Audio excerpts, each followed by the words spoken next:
মনমিথ সিরিজের আজকে আরেকটা মিথ নিয়ে এসেছি। একটা বাচ্চা হলে সব ঠিক হয়ে যাবে। আজকে আমি বলবো না যে আসল সত্যটা কি। আমি বলবো আপনাদেরকে ভাবতে, যারা এই ভিডিওটা দেখছেন তারা একটু ভাবুন।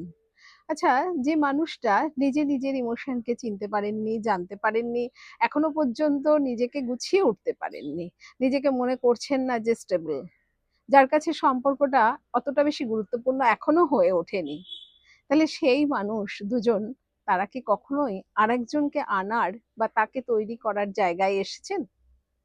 তাহলে পরে প্রথমেই বলবো যে কি, যে আজকে আমরা এই ভিডিওটা থেকে জানবো যে একটি বাচ্চা আমরা তখনই আনার কথা ভাববো যখন আমরা নিজেদেরকে ভীষণভাবে স্টেবল মনে করব।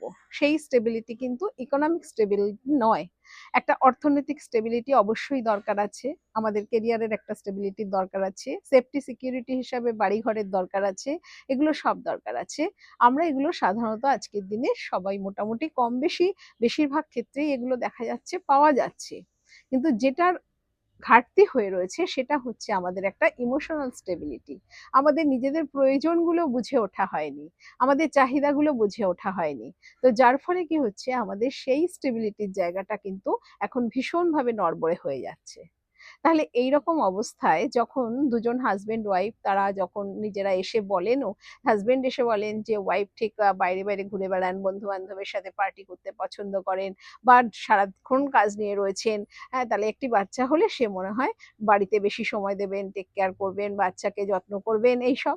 ঠিক ওয়াইফও এসে এরকম বলেন যে আড্ডা দিচ্ছে, বাইরে বেশি বেশি করে লোকের জন্য কাজ করছে, ঘরে মন নেই, তাহলে একটা বাচ্চা হলে ঠিক হয়ে যাবে। আর সমাজে তো আছেই, সমাজ থেকে সমানে বলছে যে এতদিন বিয়ে হয়ে গেছে এখনো বাচ্চা হলো না। তো যেন একটা স্ক্রিপ্ট আমার আগেই লিখে রাখছে, আমার ভাবনা চিন্তার কোনো গুরুত্ব নেই। তো বন্ধুরা, যারা সেলফ কেয়ার সিরিজ দেখেছো তারা নিজেদেরকে আগে জানো, চেনো, নিজেরা কতটা স্টেবল আছো সেই জায়গাটায় দেখো। তারপরে যে কাপল রিলেশনশিপটাকে স্ট্রেনদেন করো। সেখানে যদি কোনো রকম কোনো অসুবিধা থাকে, মনে হচ্ছে যে নিজেদের সম্পর্ক এখনো অতটা দৃঢ় হয়নি, তাহলে সেটাকে আগে লালন করি, যত্ন করি, একজন আরেকজনের বন্ধু হই, খুব কাছের বন্ধু হই, কাছের মানুষ হই।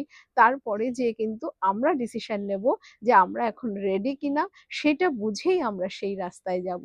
সোসাইটিতে এই ধরনের কথা আমরা শুনবো, অনেককে ফেস করতে হয় সত্যিকারের, তারা এসে খুব একটা পেইনফুল সিচুয়েশনে নিজেরা গুছিয়ে উঠতে পারেননি, তারপরে আবার এরকম শুনতে হয়।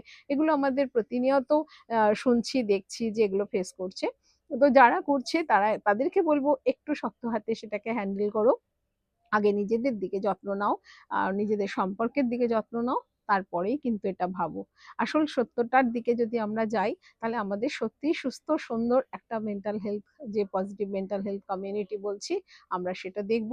এবং আগামী প্রজন্মও অবশ্যই ভালো হবে, একটা সুস্থ পরিবেশে তারা বড় হবে।